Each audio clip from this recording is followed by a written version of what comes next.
বাণীপীঠ শিক্ষাঙ্গনের উপস্থাপনায় আরও একটি নতুন ক্লাসে স্বাগত জানাচ্ছি সকল ছাত্রছাত্রীকে। আজকের ক্লাসে আমি তারাশঙ্কর বন্দ্যোপাধ্যায়ের লেখা একটি কালজয়ী উপন্যাস নিয়ে আলোচনা করতে চলেছি, যে উপন্যাসটির নাম হলো নাগিনী কন্যার কাহিনী। এই বিষয়টি যাদের পাঠ্য আছে তারা তো বটেই, তারা ছাড়াও যারা বাংলা সাহিত্য পড়তে বা শুনতে ভালোবাসেন এবং বাংলা সাহিত্যপ্রেমী তারা প্রত্যেকে শুনতে পারেন, সকলের ভালো লাগবে। উপন্যাসটি অপূর্ব সুন্দর, লৌকিক অলৌকিক, বাস্তব অবাস্তব এবং সংস্কার কুসংস্কারের দ্বন্দ্বে দোদুল্যমান এক মায়াময় জগতে আমাদেরকে পৌঁছে দেয়। উপন্যাসের নাম থেকেই আমাদের একটা আকর্ষণ জন্মাতে থাকে, নাগিনী কন্যার কাহিনী। কারা এই নাগিনী কন্যা? নাগিনী কন্যা বলতেই বা লেখক কি বোঝাতে চেয়েছেন? আদৌ কোন জনজাতির জীবন আলেখ্য তিনি প্রকাশ করতে চলেছেন আলোচ্য উপন্যাসে? এই সমস্ত বিষয়ে আমাদের মনে একটা প্রশ্ন জেগে ওঠে। এই সমস্ত প্রশ্নের উত্তর আমরা পাবো নাগিনী কন্যার কাহিনী উপন্যাসটি পর্যালোচনা করলে। তো চলো শুরু করা যাক। নাগিনী কন্যার কাহিনী উপন্যাসের কাহিনীটি শুরু হচ্ছে হিজল বিলের বর্ণনা দিয়ে। আমরা উপন্যাসের পরিপ্রেক্ষিতে দুজন কবিরাজের কথা শুনতে পাচ্ছি। একজন কবিরাজ হচ্ছেন ধূর্যটি কবিরাজ, আরেকজন হলেন তার শিষ্য শিবরাম কবিরাজ। শিবরাম কবিরাজ তখন বয়সে বেশ ছোট। ধূর্যটি কবিরাজের শিষ্যরূপে কবিরাজি শিক্ষা সবেমাত্র তিনি শুরু করেছেন। গুরুদেবের হাত ধরে তিনি চিনে নিচ্ছেন এবং শিখে নিচ্ছেন কবিরাজি চিকিৎসার নানান রকম দিকসমূহ। তখনই কবিরাজি চিকিৎসার একটি বিশেষ অঙ্গস্বরূপ সাপের বেদে বা বিষ বেদেদের সঙ্গে সাক্ষাৎ হয়েছিল শিবরাম কবিরাজের। আলোচ্য সমগ্র উপন্যাসটি শিবরাম কবিরাজি কথকের ভঙ্গিতে উপস্থাপিত করেছেন। তিনি তখন নিতান্তই শিক্ষার্থী, ধূর্যটি কবিরাজের সঙ্গে থেকে কবিরাজি বিদ্যা আয়ত্ত করছেন। ঠিক সেই রকম সময়ে তিনি জেনেছিলেন যে ধূর্যটি কবিরাজ, যে কিনা সমস্ত এলাকায় কবিরাজ হিসেবে বেশ স্বনামধন্য, তিনি কিভাবে করে তার সূচিকা ভরণ ওষুধটি প্রস্তুত করেন। প্রকৃতপক্ষে এই সূচিকা ভরণ ওষুধটি এমন একটি ওষুধ যেটা মৃত মানুষকেও ক্ষণিক সময়ের জন্য জীবন্ত করে তুলতে পারে। মুমূর্ষু লোককেও অনেক সময় বাঁচিয়ে তুলেছে এই ওষুধটি। প্রকৃতপক্ষে এই ওষুধটি তৈরি হয় ভয়ঙ্কর সাপের বিষাক্ত বিষ থেকে। সেই প্রকৃত সাপ চিনে প্রকৃত সাপের বিষ সংগ্রহ করে তারপর সেই বিষকে নিজের খলে নিয়ে সেখান থেকে অমৃতর সমান ঔষধ বের করে আনা এবং প্রতিষেধক রূপে তাকে ব্যবহার করা ধূর্যটি কবিরাজ খুব ভালো রকম জানতেন। শিবরামও তার সঙ্গে থেকে তার শিক্ষার্থী রূপে এই বিষয়গুলো ধীরে ধীরে শিখতে শুরু করেছিলেন এবং পরিশেষে তিনিও যখন বয়সের একটা পরিণতির দিকে পৌঁছেছেন তখন তিনিও কিন্তু নিজের গুরুর মতোই হয়ে উঠেছেন সর্ববিশেষজ্ঞ একজন চিকিৎসক তথা কবিরাজ। সেসব তো অনেক পরের কথা। প্রথম যখন শিবরাম কবিরাজ গুরু ধূর্যটির সঙ্গে বনে বাজারে ঘুরে সংগ্রহ করছেন বিভিন্ন রোগের প্রতিষেধক লতাপাতা অথবা বিভিন্ন রোগের প্রতিষেধক সাপের বিষ, তখনই এই হিজল বিল এবং মনসার আটনের সঙ্গে পরিচয় হয়েছিল শিবরামের। সেই সূত্র ধরেই একদিন ধূর্যটি কবিরাজ এবং শিবরাম এবং তার আরও কিছু শিষ্য মাঝি মাল্লাদের সঙ্গে ভেসে পড়েছিলেন হিজল বিলে। নৌকা করে তারা যাচ্ছিলেন এই বিষ বেদেদের আস্থানায়। সেখানেই পথে দুজন বিশেষ মানুষের সঙ্গে প্রথম সাক্ষাৎ হয়েছিল শিবরামের। তাদের মধ্যে একজন হলো এই বিষ বেদেদের শিরবেদে, অর্থাৎ বিষ বেদেদের মোড়ল বা গ্রামের মাথা, এবং অপরজন তার নাগিনী কন্যা সবলা। অবাক বিস্ময়ে আমরা দেখি কিভাবে করে একটি ভয়ঙ্কর বিষাক্ত সাপের পিছন ধাওয়া করে তাকে কবজা করেছে সবলা। যেন মনে হয়েছে ওই ভয়ঙ্কর বিষধর প্রজাতির সাপটা সবলার হাতে পড়ে তার যে বিষাক্ত প্রবণতা সেটা হারিয়েছে। যেন মনে হয়েছে সবলা তার থেকেও ভয়ঙ্কর, ক্ষিপ্র এবং বিষাক্ত কোনো প্রাণী। প্রকৃতপক্ষে এই সবলা বিষ বেদেদের নাগিনী কন্যা। এবার এখান থেকে আমাদের মনে প্রশ্ন জাগে, কাকে বলে নাগিনী কন্যা? কেন এবং কিভাবে সবলা নাগিনী কন্যা হলো? এই সমস্ত কাহিনী এবার আমরা জানব। এই কাহিনী বুঝতে গেলে এবং বিষ বেদেদের আদিম অন্ধকারাচ্ছন্ন কুসংস্কারময় সংস্কার তথা সংস্কৃতি জানতে গেলে আমাদেরকে একটুখানি মনসামঙ্গল কাব্যের কাহিনী জানতে হবে। কাহিনী চলে যায় অনেক পেছনে।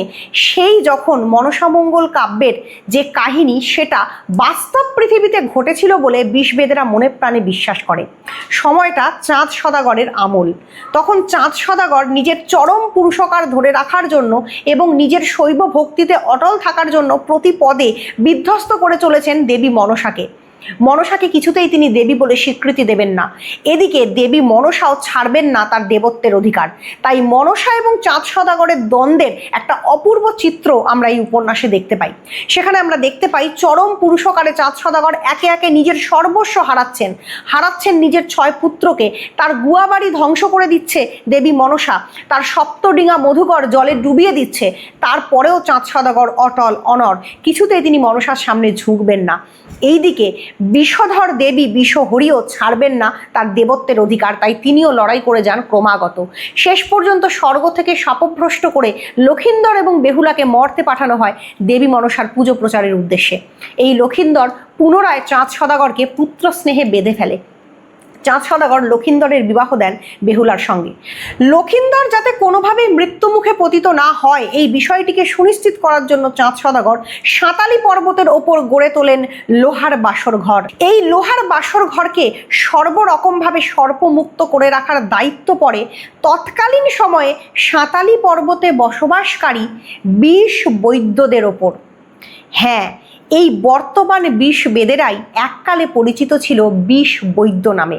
তখন সমাজে তাদের প্রতিপত্তি ছিল, নাম ডাক সুনাম খ্যাতি সব কিছু ছিল। তখন তারা জল অচল জাতি ছিল না। মানুষ তখন তাদের ছোঁয়া খেত, তাদেরকে সম্মান করত। সেই সম্মান তাদেরকে দিয়েছিলেন স্বয়ং চাঁদ সওদাগর।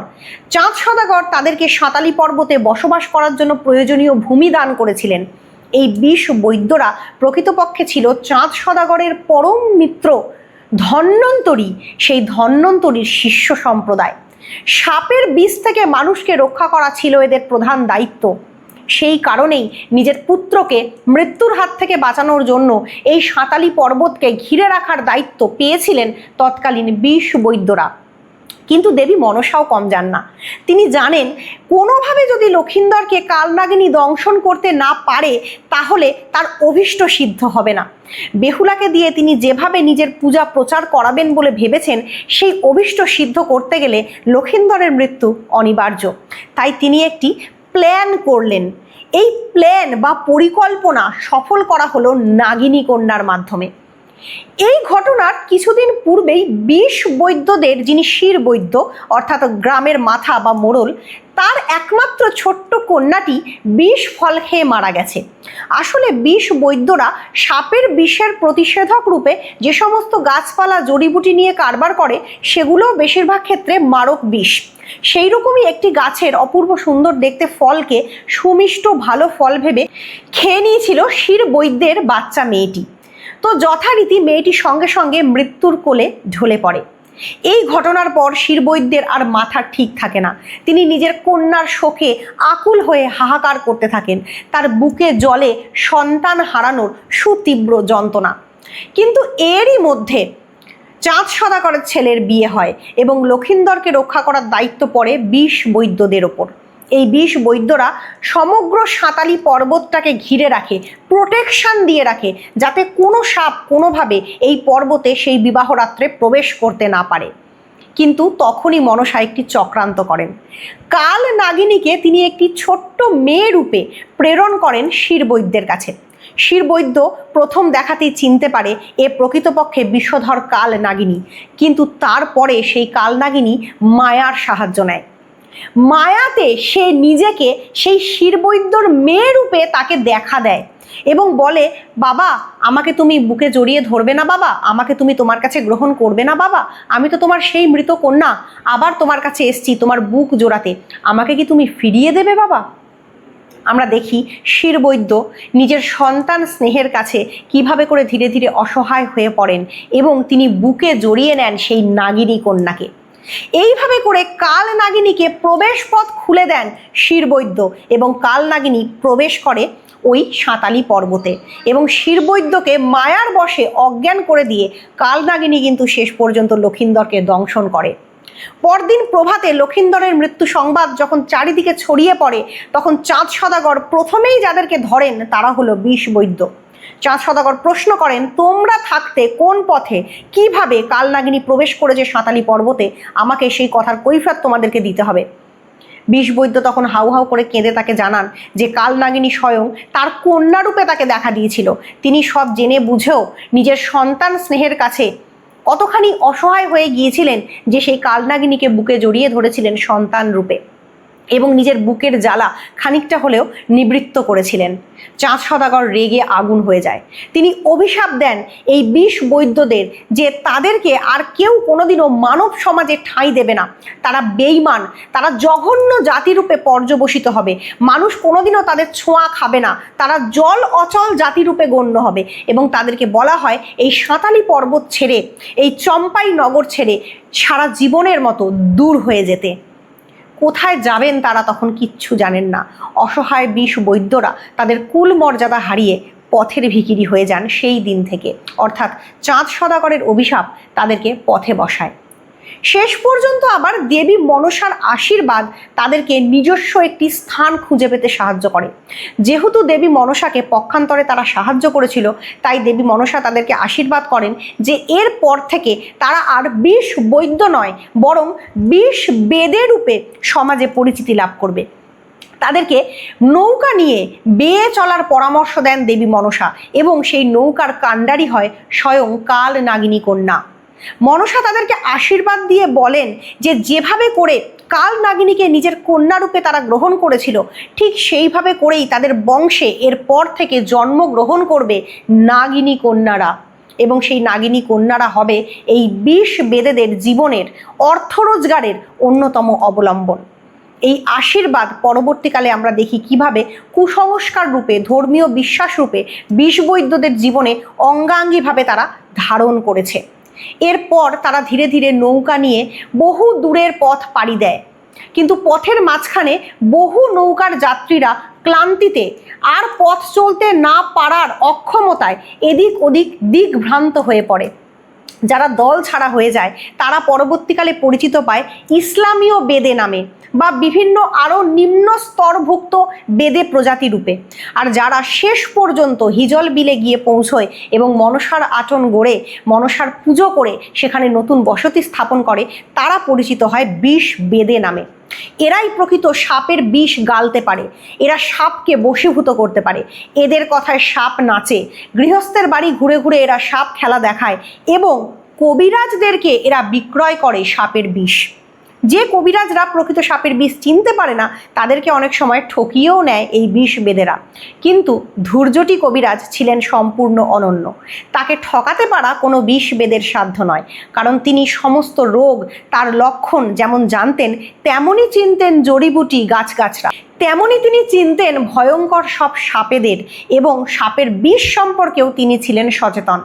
কোন সাপে কতখানি বিষ হবে, কোন সাপের বিষ কতখানি ভয়ঙ্কর, কোন সাপের বিষ প্রয়োগ করে কতখানিভাবে এবং কেমনভাবে সূচিকাভরণ তৈরি করলে তবে মৃত মুমূর্ষু লোক প্রাণ ফিরে পাবে, এই সমস্ত বিদ্যা ছিল ধূর্যটি কবিরাজের হস্তগত এবং তার মস্তকজাত। সেই বিদ্যাই তিনি পরবর্তীকালে দান করেছেন নিজের শিষ্যদের, যে শিষ্যদের মধ্যে অন্যতম হলো শিবরাম কবিরাজ। লক্ষ্য করে দেখবে এই নাগিনী কন্যার কাহিনী উপন্যাসে নানানভাবে আমরা দেখি মহাদেবের নাম ব্যবহৃত হতে। দেবাদিদেব মহাদেব, যিনি কণ্ঠে ধারণ করেন বিষ, যার মস্তকে শোভা পায় অর্ধচন্দ্র এবং যার গলায় থাকে সর্প বিভূষিত, সেই মহাদেব কিন্তু প্রকৃতপক্ষে হলাহলধারী। তাই যেখানে সাপ, বিষ, বেদে এবং কবিরাজ সংক্রান্ত ব্যাপার স্যাপার, সেখানে যে মহাদেবের মাহাত্ম্য প্রকাশ পাবে তা বলাই বাহুল্য। তাই আমরা দেখি আলোচ্য উপন্যাসে সমস্ত যে নামকরণগুলো করা হয়েছে সব নামগুলো বেশিরভাগ ক্ষেত্রে মহাদেবের নাম। আমরা দেখি কবিরাজের নাম ধূর্যটি, তার শিষ্যের নাম শিবরাম। আমরা দেখি প্রাচীন শিরবেদের নাম বিশ্বম্ভর এবং বর্তমান শিরবেদের নাম মহাদেব। মহাদেবের পরে যে শিরবেদে হয় তার নাম গঙ্গারাম। নামগুলো একটু লক্ষ্য করে দেখো, প্রত্যেকটা নামই কিন্তু দেবাদিদেব মহাদেবের নাম। তো যাই হোক, এবার আমরা ফিরে আসি নাগিনী কন্যার আসল কাহিনীতে।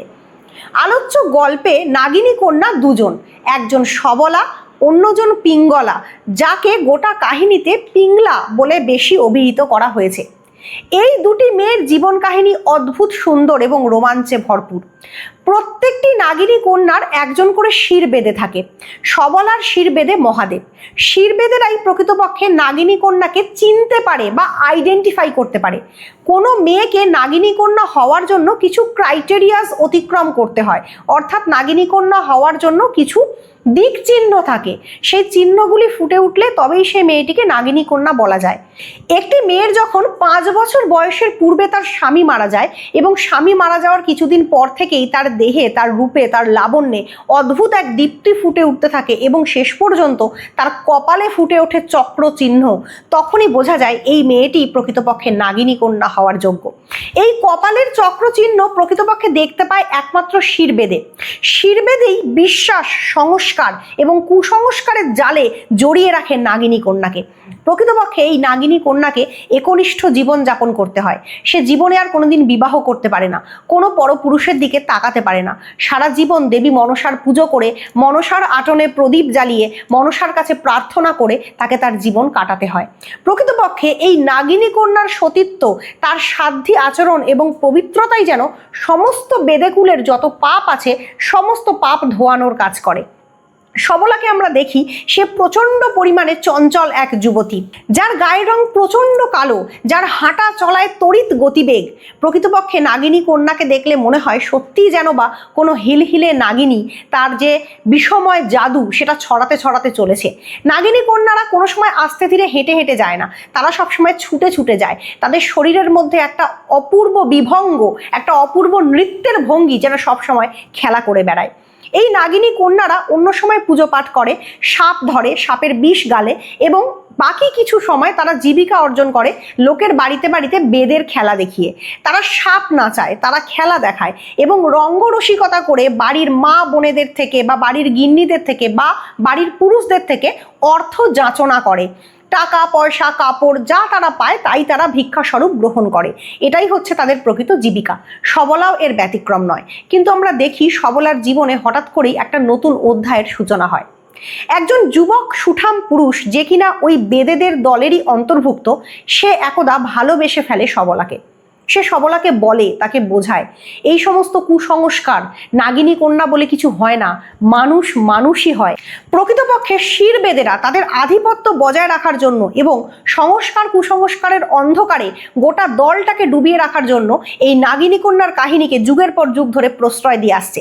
প্রকৃতপক্ষে নাগিনী কন্যা বলে কোনো কনসেপ্টই নেই, এটা সবটাই বানানো কুসংস্কারের একটা খোলস মাত্র, লৌকিক অলৌকিকের মিশ্রয় বানানো কাহিনী বা গল্প। কোনো মানুষ কখনো নাগিনী হতে পারে না। এই বক্তব্য থেকে আমরা ধীরে ধীরে বুঝতে পারি যে 20 বেদেদের মধ্যেও ধীরে ধীরে আধুনিকতার সূচনা হচ্ছে। যুগের উন্নতি অগ্রগতির সঙ্গে সঙ্গে বেদেরাও ধীরে ধীরে কোথাও একটা যেন সংস্কার মনস্ক, যুক্তিবাদী, ব্যক্তি স্বাতন্ত্র যুক্ত আধুনিক চিন্তাভাবনা করতে সক্ষম হচ্ছে। তারই পরিচয় দিয়েছিল সেই সুঠাম যুবক পুরুষটি, যে কিনা সবলাকে ভালোবেসে ফেলেছিল। আমরা দেখি কাহিনীতে রয়েছে সংস্কার অনুযায়ী কেউ যদি নাগিনী কন্যার প্রেমে পড়ে বা কখনো যদি কোনো নাগিনী কন্যা দ্বিচারী হয় বা চরিত্রভ্রষ্ট হয়, তাহলে তাদের মৃত্যু ঘটে নাগের কামড়ে বা সাপের কামড়ে। আমরা দেখি প্রকৃতিগতভাবে এরকম ঘটনা আদৌ কিছু কিন্তু ঘটেনি, বরং শিরবেদে মহাদেব ইচ্ছে করে প্ল্যাটিং করে বা ষড়যন্ত্র করে একটি গোখ্র সাপকে ছেড়ে দিয়েছে সেই পুরুষটির ঘরে, যে কিনা সবলাকে ভালোবাসে। প্রকৃতপক্ষে শিরবেদে মহাদেব চেয়েছিল সাপের কামড়ে সবলা আর ওই যুবক পুরুষ দুজনেই যেন একসঙ্গে মারা যায় এবং তাতে করে সে নিজের আধিপত্য এই 20 বেদে সমাজে বজায় রাখতে পারবে, যে প্রকৃতপক্ষে কোনো নাগিনী কন্যা দ্বিচারী হলে তার পরিণতি এইরকমই হয়। আমরা দেখতে পাই পুরুষটি গোখ্র সাপের কামড়ে মারা গেলেও সবলা বেঁচে যায়। সবলা সমস্তটা বুঝতে পারে, তার ভেতরে প্রতিহিংসার আগুন জ্বলতে থাকে ধিকি ধিকি করে। শিবরামের সাহায্যে এবং ধূর্জটি কবিরাজের সহায়তায় সেবারের মতো পুলিশ কেসকে ধামাচাপা দিয়ে দেয় মহাদেব। মহাদেব জানে যে যদি না এরা তাকে সাহায্য করত, হয়তো তাকে পুলিশের কাছে যেতে হতে পারত। পুলিশকে তাদের বড় ভয়। কিন্তু সবলা নিজের প্রেমিকের প্রতিশোধ নিতে ছাড়ে না। তাই বেশ কিছুদিন পরে সময় সুযোগ বুঝে একদা মহাদেবের বুকে তার মাথার যে কাঁটা রয়েছে, সেই কাঁটা যেটা কিনা বিষে বেঁধানো, সেই বিষযুক্ত কাঁটা দিয়ে আঘাত করে মহাদেবকে খুন করে নিরুদ্দিষ্ট হয় সবলা। রাতের অন্ধকারে নদীর জলে ঝাঁপিয়ে পড়ে মহাশূন্যের উদ্দেশ্যে হারিয়ে যায় সে। এরপর এই 20 বেদেদের জীবনে শুরু হয় নতুন শিরবেদে এবং নতুন নাগিনী কন্যার কাহিনী। সেই শিরবেদের নাম গঙ্গারাম, নাগিনী কন্যার নাম পিঙ্গলা বা পিংলা। আমরা দেখি সবলা কাহিনী সমাপ্ত হলো তো বটে, কিন্তু তবুও কোথাও তার রেশ রয়ে গেল। পিঙ্গলার কাহিনীও আমরা বেশিরভাগটাই জানতে পারি সবলার কথনে, তার মুখে, এবং কোথাও একটা শিবরাম কবিরাজের দৃষ্টিভঙ্গিতে। পিঙ্গলাও প্রথম প্রথম কোথাও একটা সবলার মতন তার অদৃষ্টকে মেনে নিয়ে তার নিজের নাগিনী কন্যা হওয়াটাকে মেনে নিয়েছিল এবং চুপচাপ সে নিজের কর্তব্যকর্ম সাধন করছিল। কিন্তু ঠিক সবলার মতোই কিছুদিন পর পিঙ্গলার জীবনেও এক নতুন প্রেমের সন্ধান আসে। নগু ঠাকুর তিনি ভালোবেসে ফেলেন পিঙ্গলাকে এবং পিঙ্গলাকে এই অভিশপ্ত নাগিনী জীবন থেকে মুক্তি দেওয়ার জন্য তিনি সর্বতভাবে চেষ্টা করতে শুরু করেন। নগু ঠাকুর চরিত্রটি একটি অদ্ভুত সন্ন্যাসী চরিত্র, যে কিনা দিক বিদিক ঘুরে একটা কোনো প্রমাণ, একটা কোনো স্বপ্ন, একটা কোনো আদেশ প্রত্যাশা করে, যে আদেশ দৈবীভাবে তাকে এসে বলবে যে পিঙ্গলাকে আমি মুক্ত করলাম। ঠাকুরের দ্বারে দ্বারে বিভিন্ন পুজোর জায়গায় তিনি গিয়ে হত্যে দিয়ে পড়ে থাকেন পিঙ্গলার মুক্তির জন্য। তার একটাই প্রত্যাশা, একদিন পিঙ্গলাকে এই নাগিনী কন্যার বন্ধন থেকে মুক্ত করে তিনি নিয়ে যাবেন, বিবাহ করবেন তাকে, ঘর বাঁধবেন দুজনে। আমরা দেখি সবলার যে প্রেমিক পুরুষ ছিল সে সবলাকে বলেছিল দুজনে মিলে তারা পালিয়ে যাবে, দূর দেশে গিয়ে নতুন করে তারা ঘর বাঁধবে। কিন্তু সবলা ভয়ে এগোতে পারেনি, কারণ ছোটবেলা থেকে তাদের মাথায়, তাদের মনে গেঁথে দেওয়া হয় কিছু অন্ধবিশ্বাস, কিছু কুসংস্কার। তাদেরকে জানিয়ে দেওয়া হয় যে কোনো নাগিনী কন্যা যদি কখনো অধর্মাচারী হয়, বিপথগামিনী হয় এবং কাউকে বিয়ে করে ঘর গৃহস্থ সংসার করতে চায়, তাহলে কখনোই তাদের জীবন সুখের হয় না। হয় সাপের কামড়ে তার স্বামী মারা যায়, নয়তো সেই নাগিনী কন্যা তার প্রথম সন্তান জন্ম হওয়ার পরেই সেই সন্তানকেই খেয়ে বসে। ঠিক যেমন সাপ তার ডিমকে গ্রাস করে নেয়, সেই রকম নিজের পেটের সন্তান তাকে কিনা খেয়ে ফেলবে বা হত্যা করবে সবলা নিজে। এই ভয়ে সবলা শিউরে উঠত। সেই ভয়েই সে কোনোদিনও বিয়ে করার বা গৃহস্থ জীবন কাটাবার স্বপ্ন দেখতে পারেনি। প্রকৃতপক্ষে সব মেয়ের মনে যেমন স্বপ্ন থাকে বিয়ে করার, গৃহস্থ জীবন কাটানোর, সন্তান জন্ম দেওয়ার, সেই রকম স্বপ্ন নাগিনী কন্যাদের মনেও থাকে। কিন্তু তাদের মনে যে কুসংস্কারের বীজ শিরবেদেরা বপন করে দেয় এবং বেদে সমাজের যে অন্ধকারাচ্ছন্ন পরিবেশে তারা ছেলেবেলা থেকে মানুষ হয়, তারপর আর তারা যুক্তিবাদী কোনো পদক্ষেপ নেওয়ার মতো অবস্থায় থাকে না। পিঙ্গলার ক্ষেত্রেও আমরা দেখি তার ট্র্যাজেডি ঘনিয়ে এসছে তার শিরবেদে গঙ্গারামকে কেন্দ্র করে। গঙ্গারামের নোংরা দৃষ্টি ছিল পিঙ্গলার দিকে। সে নিজে শিরবেদে, হিসাব মতো দেখতে গেলে শিরবেদের সঙ্গে নাগিনী কন্যাদের সম্পর্ক বাবা মেয়ের সম্পর্ক, কিন্তু আমরা এখানে বারবার দেখি শিরবেদেরা নাগিনী কন্যার দিকে কুদৃষ্টি বা কুনজর দেয়। এই বিষয়টাকে তারা জাস্টিফাইড করে এইভাবে যে স্বয়ং দেবাদিদেব মহাদেবও তো মনসার দিকে কুদৃষ্টি দিয়েছিলেন বা দেবী মনসাকে দেখে কামনা অভিভূত হয়ে পড়েছিলেন। দেবী মনসা তখন তাকে ধিক্কার দিয়ে বলেছিল, তুমি না আমার বাবা, তুমি আমাকে দেখে কামে অভিভূত কেন হলে? এই ধিক্কার বাণী মহাদেবকে সহ্য করতে হয়েছিল তার কন্যা সমা মনসার কাছ থেকে। তো শিরবেদেরও মনে করে তারাও সেরকম মহাদেব তুল্য এবং তাদের নাগিনী কন্যাও যেন সেই রকম দেবী মনসা তুল্য নাগিনী কন্যা, যাদের দিকে তারা কুদৃষ্টি দিতেই পারে, কারণ স্বয়ং মহাদেবও তার কন্যার দিকে কুদৃষ্টি দিয়েছিলেন। যদিও ধর্মের দোহাই দিয়ে তার বেশি দূর এগোতে তারা সাহস করতো না। গঙ্গারাম অদ্ভুত চরিত্রের মানুষ, সে দুর্বৃত্ত, মহাদেবের থেকেও সে ভয়ঙ্কর, সে পারে না এমন কোনো নোংরা কাজ নেই। সেই গঙ্গারাম পিঙ্গলাকে বশীভূত করার জন্য এক অদ্ভুত বৈজ্ঞানিক উপায় অবলম্বন করেছিল। নাগিনী কন্যাদের কুসংস্কারাচ্ছন্ন জনশ্রুতির মধ্যে একটি হলো এই যে কখনো যদি কোনো নাগিনী কন্যা পরপুরুষের প্রেমে পড়ে বা কোনোভাবে বিপথগামিনী হয়, তাহলে তার গা থেকে চাপা ফুলের গন্ধ বেরোয়। এই চাপা ফুলের গন্ধ বেরোনো মানে সেই নাগিনী কন্যা কোনো খারাপ কাজ করছে বা সে পাপাচারী হয়ে উঠেছে। আমরা দেখি প্রত্যেক রাত্রে পিঙ্গলা তার শরীর থেকে, তার নিজের দেহ থেকে, তার বিছানা থেকে চাপা ফুলের গন্ধ পেতে শুরু করে। এই গন্ধ তাকে পাগল করে তোলে। পিঙ্গলা বুঝতে পারে তার সর্বনাশ আসন্ন। সংস্কার কুসংস্কারে ভরা তার মন এই বিষয়টিকে কিছুতেই সমর্থন করতে পারে না। পিঙ্গলা পাগলিনী হয়ে ওঠে। শেষ পর্যন্ত বনে জঙ্গলে ঘুরতে ঘুরতে উন্মাদের ন্যায় সে নিজে আত্মহত্যা করার ডিসিশন নেয় বা সিদ্ধান্ত নেয়। আমরা দেখি নিজেরই পোষা একটি না কামানো সাপ, অর্থাৎ যে সাপের বিষ কামানো হয়নি, সেই সাপের ছোবল খেয়ে পিঙ্গলা নিজে নিজের প্রাণ দিয়ে দেয়। পরবর্তীকালে যদিও আমরা জানতে পারি এই যে পিঙ্গলার গা থেকে চাঁপা ফুলের গন্ধ ওঠা, এর পশ্চাতেও রয়েছে একটি বৈজ্ঞানিক যুক্তি।